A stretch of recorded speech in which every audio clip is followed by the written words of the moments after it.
దినచర్యల పాఠాలు.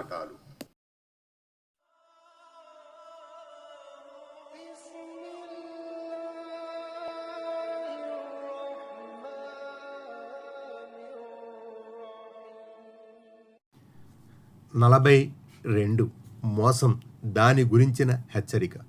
అబూ హురైరా రజియల్లాహు అన్హు ఉల్లేఖనం ఇలా ఉంది: ఒకసారి ప్రవక్త సల్లల్లాహు అలైహి వసల్లం ధాన్యాల కుప్ప నుండి దాటుతూ అందులో చెయ్యి వేయగా వేళ్లకు తేమ అంటింది. ఇదేమిటి ఓ వ్యాపారి అని అడిగారు. వర్షం కురిసినందువలన తడిసినవి, అయితే అవి క్రింద ఉంచాను ప్రవక్త అని జవాబిచ్చారు. వాటిని పైన ఎందుకు ఉంచలేదు? ప్రజలకు తెలిసిపోవును కదా, మోసం చేయువారు మాలోని వారు కాదు అని ప్రవక్త సల్లల్లాహు అలైహి వసల్లం స్పష్టం చేశారు. ముస్లిం. ప్రవక్త సల్లల్లాహు అలైహి వసల్లం ఉపదేశించారని అబూ హురైరా రజియల్లాహు అన్హు ఉల్లేఖించారు.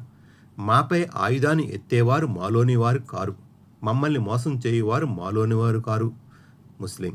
ప్రవక్త సల్లల్లాహు అలైహి వసల్లం ప్రవచించారని తమీం బిన్ ఔస్ అద్దారి రజియల్లాహు అన్హు ఉల్లేఖించారు.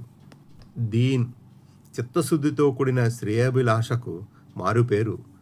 3 సార్లు ఇలా అన్నారు ప్రవక్త సల్లల్లాహు అలైహి వసల్లం: మీ శ్రేయోభిలాష ఎవరి పట్ల అని మేము అడిగాం. అల్లాహ్ పట్ల, ఆయన గ్రంథం పట్ల, ఆయన ప్రవక్త పట్ల, ముస్లింల నాయకుని పట్ల, వారి సామాన్య ప్రజల పట్ల అని బదులిచ్చారు. ముస్లిం.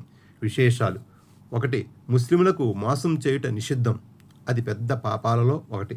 2. ముస్లింలకు హితబోధ చేయుట విధి, వారి గురించి మంచిని కోరాలి. Please subscribe, touch bell, all, like this video, subscribe, get notified.